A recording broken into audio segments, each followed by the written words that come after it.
Welcome to the Inferno Cast. Today's guest is a UFC fighter, and he has a black belt in Brazilian Jiu-Jitsu. He's been doing martial arts most of his life, and he's having a lot of success in his career. Bryce Mitchell. How you doing today, buddy? Good, man. Thank you so much for having me. Glad to be here. Hey, man, it's all good. Anytime we get to talk and catch up, I always enjoy it. You're coming off of a lot of momentum. You had that win over Charles was that last Saturday or was that last Wednesday? They're all running together. Saturday. Yeah, Saturday. I the had fights three of them back back to back to back. Man, I didn't even get to watch. I think I watched a couple on it, but I didn't watch the whole show. That's a lot to be back to back to back like that. Oh yeah, man. And with everything going on, like with the quarantine stuff and all that stuff, like I'm losing track of days. It's like I don't even know what day it is, what time it is. It's been tough for me to keep track. So but you looked really good, man. I mean, you fought really well. And when you look at your last 4 fights in the UFC, it's like you can see kind of your confidence gaining momentum more and more. Do you feel that at all, or do you just feel like you go out and perform? I believe that I feel it as well. Yeah. A lot of it has to do with size, experience, but I've gotten bigger. So that's one thing, because I used to be smaller than almost everybody I fought, and then I started putting on some weight, and I can feel myself getting stronger now, so that had something to do with it. I definitely progressed mentally with the confidence of going into the fight. Yeah. Well, you've been doing martial arts, like, man, forever, because our connection is through Willie McLaughlin, who you've been, with him forever when you walked into his gym as a kid. And, when you look at where you came from of just doing jiu-jitsu and kickboxing and MMA and having fun, and now it's shifted into a career mentality, does it feel any different when you're training or when you're doing the martial arts portion, or does it just feel like it always has? I think it feels just like it always has. I do. I think that there's probably – do you think that maybe that helps your performances because this process is just fun to you? I would have to say it's an advantage to love what you do, and because I like learning new stuff, and I'm always wanting to try something new. I mean, that's what intrigues me, is learning as much as I can about what I'm capable of doing. Yeah. So when you walk into the fights now, do you feel more of a like, man, I belong here, like this is what I do, this is who I am? Do you have that sense of just comfort whenever you're kind of on the bigger shows, or do you still run into that like, oh man, I can't believe I'm in the UFC? Has that went away yet? Well, I think that always, those thoughts creep in the back of the head. I think they always do. But if they don't, you're probably crazy. If you're not wondering, like this isn't safe, this isn't, something really bad could happen. If you're not thinking that, you're just not thinking rationally. And you definitely, before every fight, you think, man, I could really get hurt. Something really bad can happen. And the thoughts go through my mind. And, I just try to deal with them the best that I can. I try not to let them bother me. But yeah, the thoughts are in your head. If not, you're not thinking very smart. Yeah. A friend of mine, he fought in the UFC a long time ago, and he described it. He said the room always seemed to get smaller. Like every fight that he had, he felt like the room would get smaller because, mentally, because he's like, there's all these thousands of people, which you kind of had that unusual circumstance of you got to almost go back to the Ultimate Fighter fight where it's like there is no crowd. He always described it as like every fight that he had in the UFC, he just felt like the crowd felt smaller, the arena felt smaller, like it just felt more comfortable. And I think that's something that career guys kind of get more comfortable with, as far as like it just becomes business as usual. A little bit of nerves, but how was it kind of going back to not having the crowd versus when you did have the crowd? Did you like the crowd, or did you prefer it without? I definitely prefer it without. Yeah, I would have to say I do. There's nothing bad about the crowd. I do like the crowd. Especially there was one fight they were screaming "Thug Nasty," So nasty. Yeah. Okay, I like that. That's awesome. Yeah. But Well, I mean, they can bring a lot of energy, definitely. sometimes, that you can use. But I mean, you're a pretty technical fighter, so I'm sure that you kind of appreciated being able to, you know, hear the guys in the corner and kind of be able to talk through stuff and, be a little more technical. Yeah, that's the aspect of it I like. Yeah. Yeah, I mean, it's kind of like the bittersweet as a fighter. It's like you appreciate you're there for the fight. It's you and your coaches and them and their coaches. But then at the same time, it's like, man, when the crowd is there and they're cheering and Oh, going when the crazy. crowd's going nuts, it is pretty awesome. I mean, that's Yeah. undeniable. Because I mean, one time they were screaming "Thug nasty, thug nasty," dude. Oh man. I mean, it was awesome. You know, Yeah. Well, so I'm glad that I got to do both. yeah. Well, I mean, because it allows you to probably to kind of create some, almost like some rituals before the fight, so you can kind of litmus test or measure like, this is what I like to do before the fight. This is how I feel when I'm walking out there. Do you have any rituals kind of day of that you do that kind of help calm you or get ready? Like anything you focus on or anything you don't focus on? I like to listen to music, kind of just relax, really, not try to use too much energy, and then I do about a 10 to 15 minute little workout just to start sweating in the morning. Yeah. And I've heard that helps push blood through your body after that weight cut because you kind of go stagnant because you get real low on calories and your movement reduces. So the morning of the fight, I will wake up and work out for about 10 to 15 minutes, and it just kind of gets blood flowing so that the fight is not the first time that I've had blood flowing in 2 or 3 days. Yeah, absolutely. Yeah. No, man, recovering from the weight cut, is a major piece. And what are your thoughts on weight cutting? I mean, do you kind of wish we could get to the standard where it's like, man, step on the scale, walk in the cage, and kind of get away from that? Or do you feel that there's value in cutting a little bit of weight to kind of keep things even? I don't think there's any value in cutting the weight. I think that you should. I mean, it's this simple. You should get on the scale and then go into the octagon within 5 minutes. Yeah. And then people wouldn't cut the weight. I wouldn't have to. Because I've tried to not cut very much weight, but then in the second and third rounds, the dude's a lot bigger. I just don't want to do that. So Yeah. I really have to cut that weight to have a better chance against the opponents. Yeah. So, I'm going to cut the weight. I'll do whatever I got to do. But to Yeah. anybody who studies the sport and just considers the athlete's health and time and everything, you could look at it and say, I guess they do it for show, is why they do those early weigh-ins the day before. I don't know if it's just a show. Say, oh, look, they're facing off the day before. I have no clue why they do the day before weigh-ins, but it's extremely unhealthy, but I do it anyways. Yeah, you got to do what you got to do, man. I think any fighter is going to volunteer to be like, if I could not cut weight, that would be awesome. Now, Yeah. there's some guys that are like, man, the misery of the weight cut gets them fired up for the fight. Is that you, or are you just like, no, the weight cut is miserable and we don't need that? I'm sure my body has become accustomed to it over the 30 some odd fights of doing it, but I would rather not do it. I really Yeah. would. And you know what? They should make it optional. They should Yeah, make it optional. you need like It's a gentleman's agreement of like, hey, man, I'm going to walk in at like this. If you walk in close, like we're good, but no weight cut.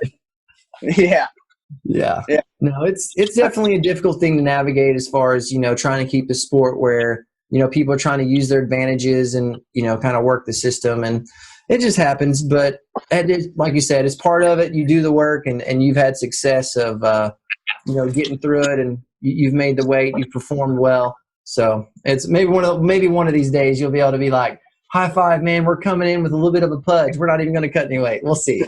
That only seems to be the heavyweights, man. Like the heavyweights get to do that. They get to come in eating cheeseburgers.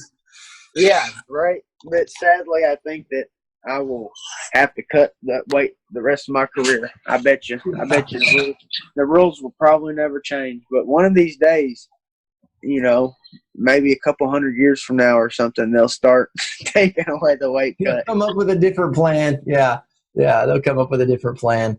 So when you look back at when you first got into martial arts, like what drew you in? What was it that was like, man, I'm going to go down to this little martial arts school and try it out? Watching it on TV, I would have to say would probably be the number one thing. And just watched a bunch. I remember watching Chuck Liddell and Matt Hughes, Yeah, and yeah, so that probably that. And those were yeah. my two favorite, Chuck Liddell and Matt Hughes. Actually, we actually had John Hackelman on a couple weeks ago, and he talked about some of the old days. And one of his funny stories was like, yeah, man, we used to train super hard and crazy, and had like this little cheap stopwatch. And he said, then one day, like, Chuck made it big, and they got successful. And he's like, we still worked out super hard. We used a really expensive stopwatch after that. So, but he said the work stayed the same. He's like, it was just you put in the work. You got to be successful. You got to train hard. So you can get out there and perform. But yeah, it's just those two guys definitely are legends, man. They paved the way for a lot of athletes, and like yourself too. So what was your experience when you went into the school, walking into Barada, like, yeah, man, I want to do MMA. I want to be a cage fighter. Like, what was that experience like? Well, my mom wouldn't let me, and but I wanted to really bad. But I just knew that like this storm was brewing, and it was gonna happen eventually. And I just knew that I better train because it was going to be a full-on battle coming up. And I probably trained for maybe a year or 6 months. And, man, yeah, I got out so many times it was ridiculous, and especially in the gi. The Yeah. gi, the gi always gets me to this day. The gi will get me.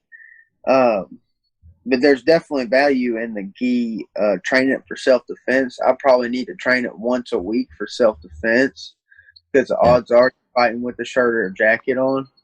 Well, I mean, most people, maybe not you. Yeah, Yeah. most Most people are people. wearing shirts and jackets. Maybe not Bryce. I appreciated you dressing up for me today. Yeah, yeah. So but yeah, the gi, man, it was bad at the beginning. I mean, that's what got me the most, and I kind of got used to it. But even to this day, that's my weakness right there, is that gi.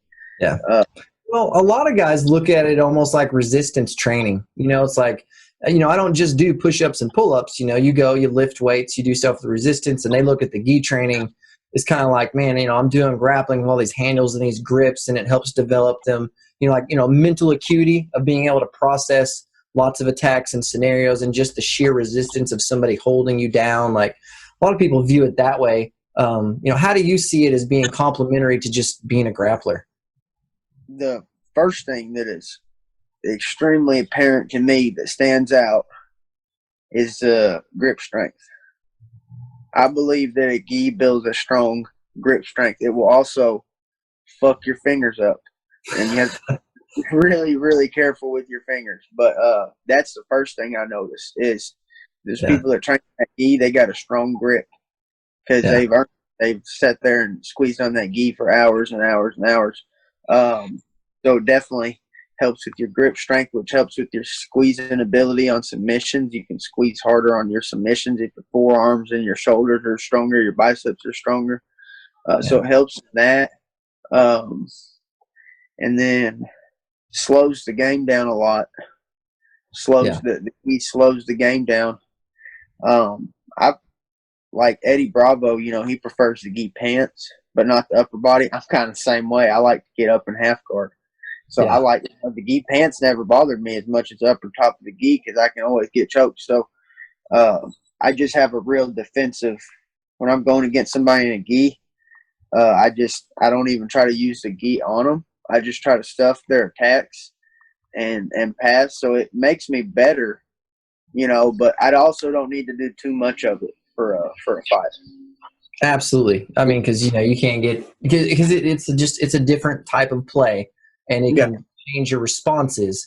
Because that's one thing that you have always done so well, over the years training is like your speed and just relentless drive, you know, like, because anytime it's rolling, it's sparring, like, you are always so progressive of just like, what's next, what's next, what's next. And you push a pace that most people struggle with. But the thing is, it's different than like a typical pace. Like, you know, people I've trained with over the years, like there's people that go fast, but they're kind of erratic. Like they're moving for movement's sake. And then there's people that move fast with intentionality. And I feel like that is what you have a very good ability to do, is like you move quickly, but you always move with intentionality, like closing little pieces, little gaps, like gaining momentum, which means cerebrally, like you understand the game at a very deep level, even though it may not feel like it all the time, but you're always looking for like those little inches instead of just moving for movement's sake. Do you feel like you're getting more precise with that as far as the patience piece? You know, is the longer you train and the more you've been doing this to where you can move fast, but then you can hit the brakes if needed? Oh, definitely. And I like hearing you verbalize that real well because, you know, I'm always learning about things that I'm good at and things that I need to work on.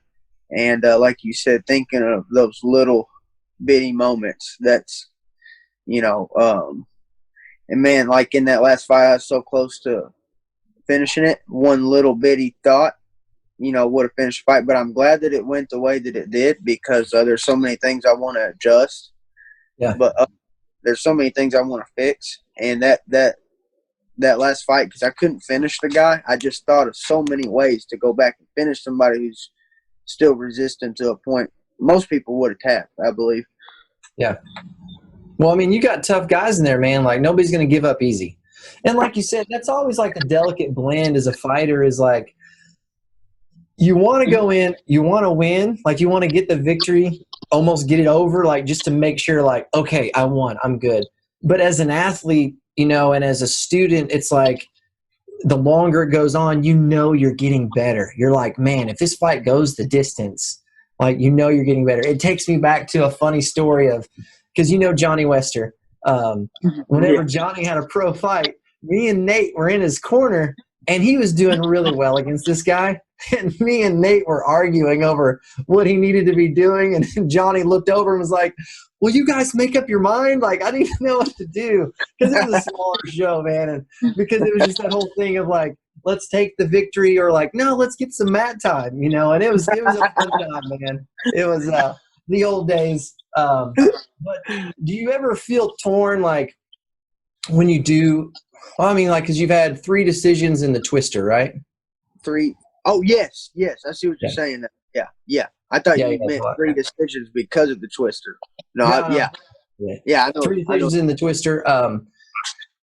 Are you kind of like, are you thankful that you're getting some of these fights that are going to decision because of the experience is giving you, or are you still like on the like, man, I just need to find a way to finish better? I need to find a way to finish better. I need to both. Yeah, because I'm not, you know, like I said, there's a valuable lessons that I needed to learn my last fight, and the only way to learn them is to not be able to finish on somebody who's tough. And now I can go back to the gym, work on specifically just breaking somebody down from a specific position. And, you know, but I will always take a first round knockout, tap out. Dude, I don't care. I'll take it first round like that. But if it goes a distance, you know, all you can do is just make adjustments afterwards. And one of my adjustments, I need to be able to make adjustments during the fight. If I've tried something 3 times and it's not working, I need to tweak my grip a little bit. Yeah. You know? No, I mean, strategically, you know, you hear fighters talk about that, where it's like you try to make adjustments in the middle of the round. And, you know, sometimes you hear athletes, they get concerned about it because they're like, well, if I make too many adjustments, I might overcorrect. And if I don't, you know, but if I just keep working what I'm doing, maybe it'll work. Do you ever find yourself caught in the middle of like, I need to do something different, or do I need to just stick with the game plan? Yeah, that was a constant battle in the mind. Do this or do that for my last fight. Should I go for this armbar? And because there was one point where, man, I could have sworn I could have got this armbar, but I really didn't even want to try it because what I was doing was working. Yeah. and I'm glad that I did, and because it would just be it's almost like gambling. Like if you have a understanding of how inherently dangerous going for that armbar could be, you could give up position. Now a black belt's on top of you and side mount. He Kimura's you. You lose everything. Or do you want to sit and mount? There's a 0.001% chance of him doing a damn thing. Yeah. And if he starts being lazy, you can elbow the shit out of him. You can just elbow Absolutely, him, man. elbow him. The Yeah. whole time he's moving, he's using his energy. Or do you want to give this dude a chance to get on top of you and really mess you up? And so it's but it's tempting. You got that, you're sitting there and mount thinking, man, I can get this over with real quick. Yeah. But yeah, it's tempting, but I didn't want to. I wanted Yeah. to stay on top and ground and pound.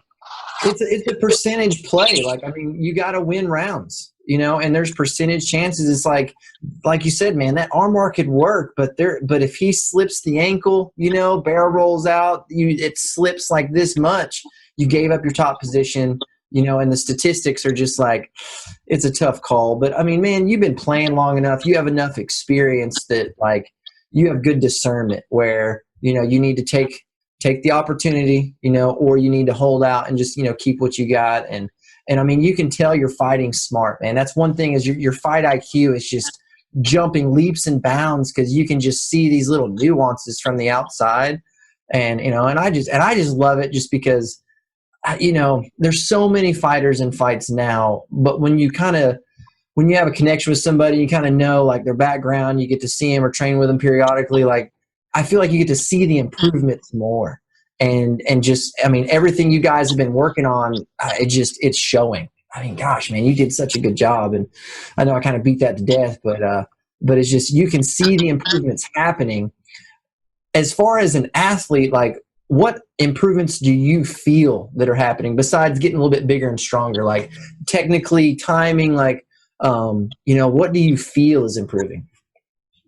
I think finishing ability. I think that after that last fight, I'm just going to be more dangerous. I think that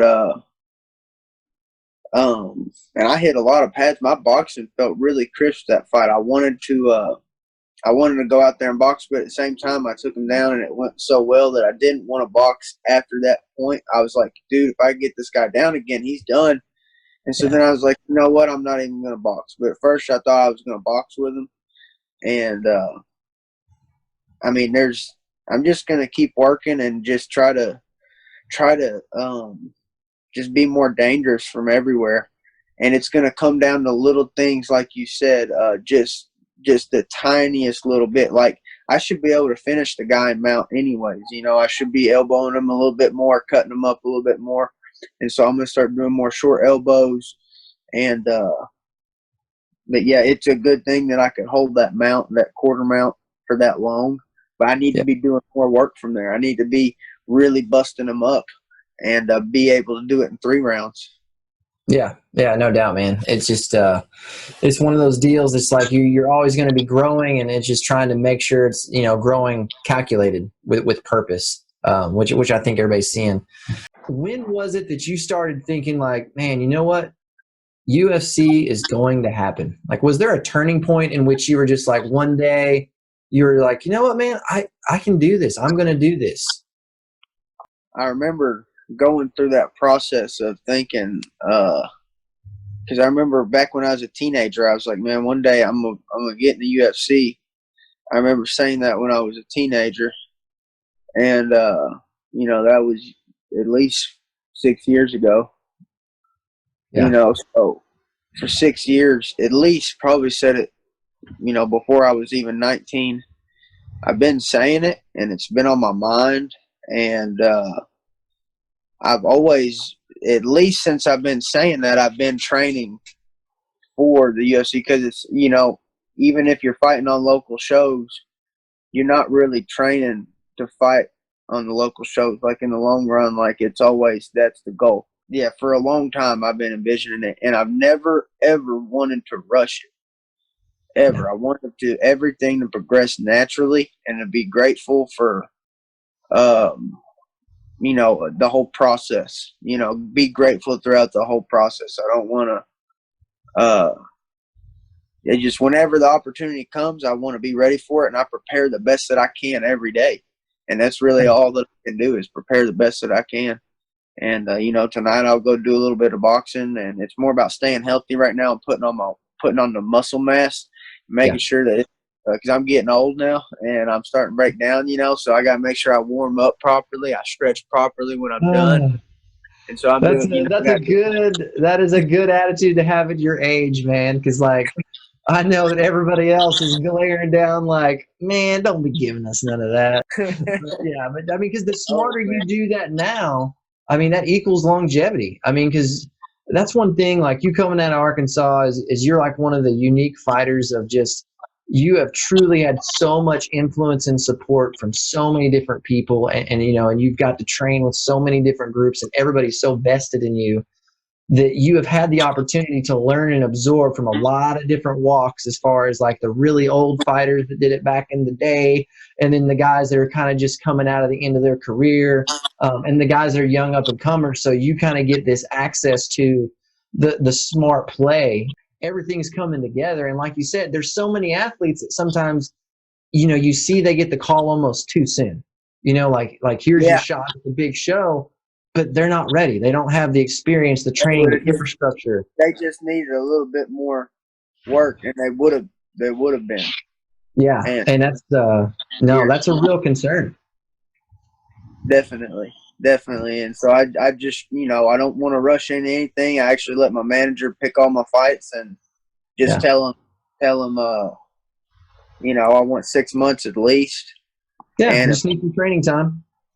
yeah, and but yeah, I've been so blessed in my career, man. Just the amount of people that have shared knowledge with me.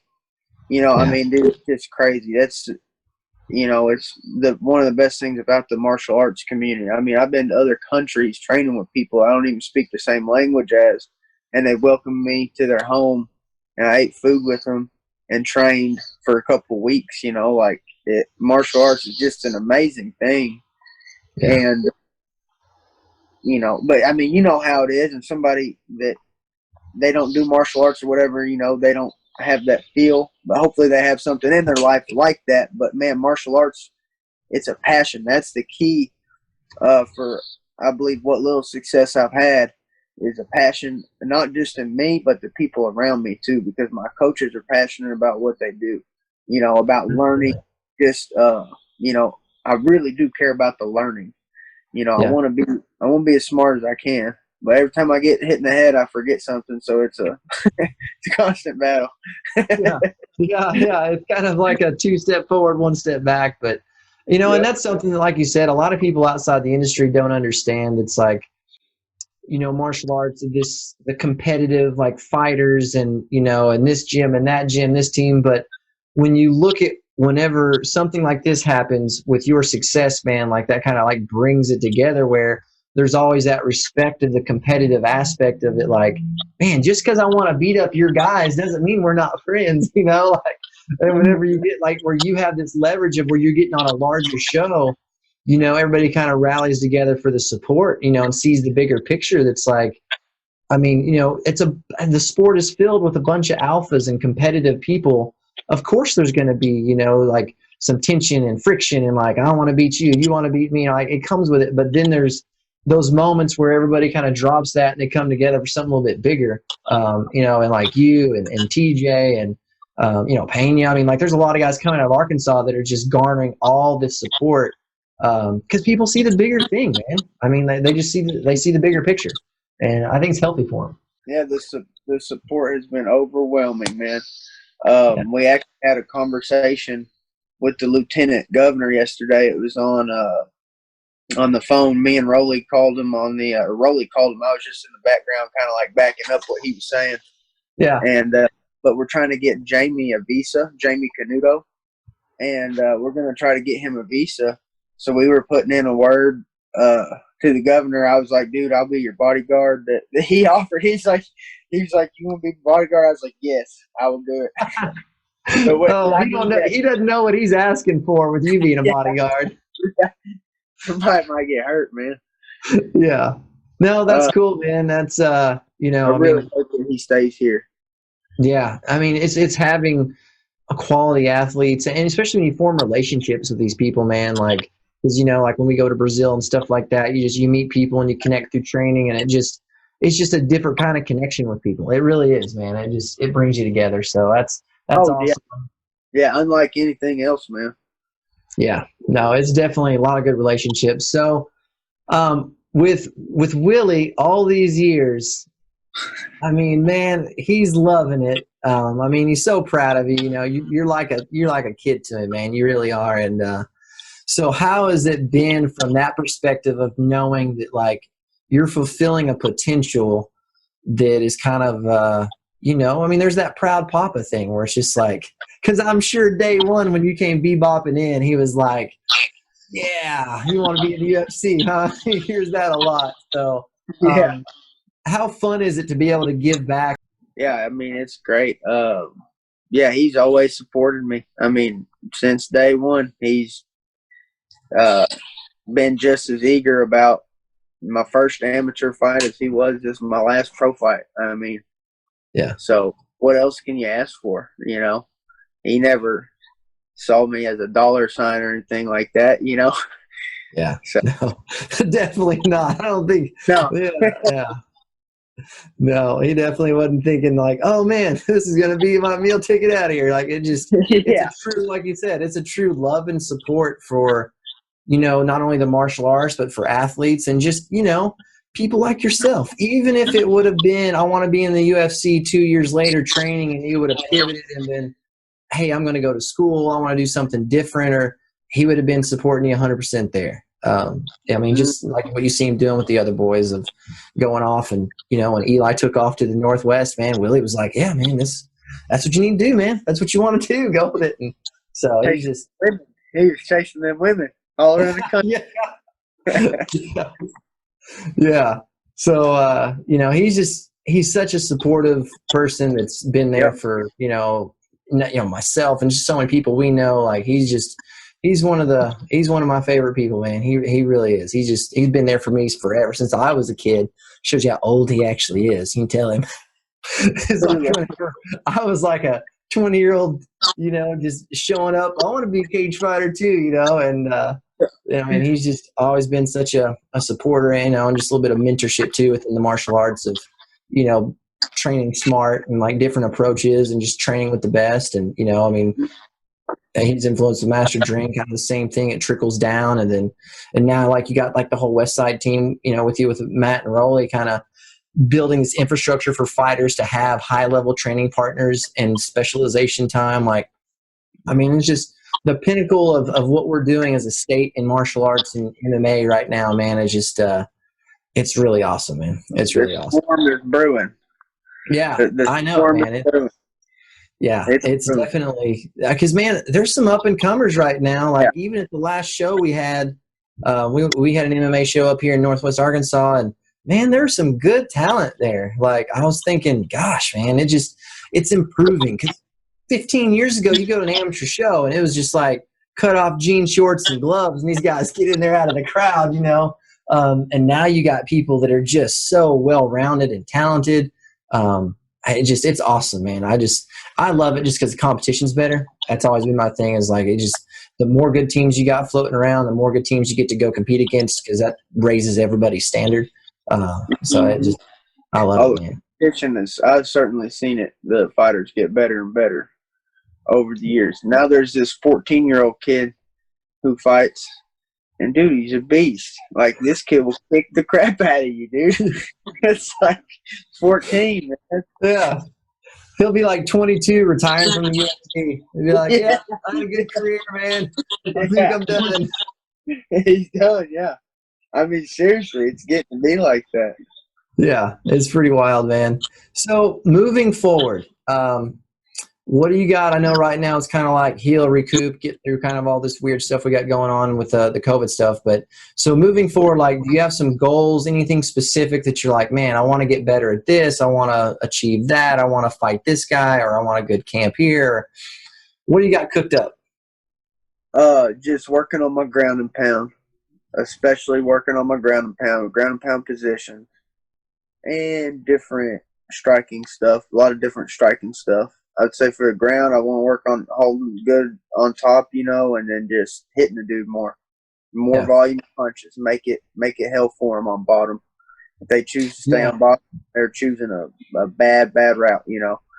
Real quick on that ground and pound that you're talking about. So the struggle of the ground and pound is secure position, execute strikes. Secure position, execute strikes. Do you feel like you're getting better at being able to switch back and forth, or is that like what you're working on? And like, what? Because a lot of people don't understand the struggle of trying to hold somebody down and also hit them without sacrificing your base. So, what has that been like? Is it getting better, or coming up with more techniques or tricks to do that? I'm definitely getting better at it, and it's always every punch you take, you're making that decision to give up your grip momentarily to try to punch them, and so every single punch is calculated in that sense. And you're calculating, I can bash this dude's head, and he won't move that much. And sometimes you're wrong, and but I think I need to start elbowing too, elbowing way more, because the elbows, they don't got pads on them. Yep. Yeah. Those short, and with those like short touch and go elbows, you can kind of like make the grip and then, take some quick shots. Cause if you can just get them open, a little bit of blood starts trickling, like if you can just get a couple cuts or something moving and, a couple hard shots, it definitely pays dividends. Yeah. You cut them, you get them bleed, and they're, it's weak, Yeah, no, that helps, man. Especially, you get some cuts around the eyes where you start affecting vision, something like that. Like that's, that part of the game strategy. So now when you look at striking, because you said you want to learn some new striking stuff, are you noticing how much unorthodox striking is starting to find its place in MMA? Like it's not the good old jab, cross hook, and an uppercut and they'll go down. Like, is that what you're kind of looking at as just different approaches and angles or counter strikes? Like, there's a lot of counter strikes I want to work. There's a lot of counter strikes, movement with footwork, and blending because I like to switch southpaw orthodox, so there's a lot of blending I could work with that. And yeah, I'm always trying to work footwork and counters and things like that specifically. Yeah.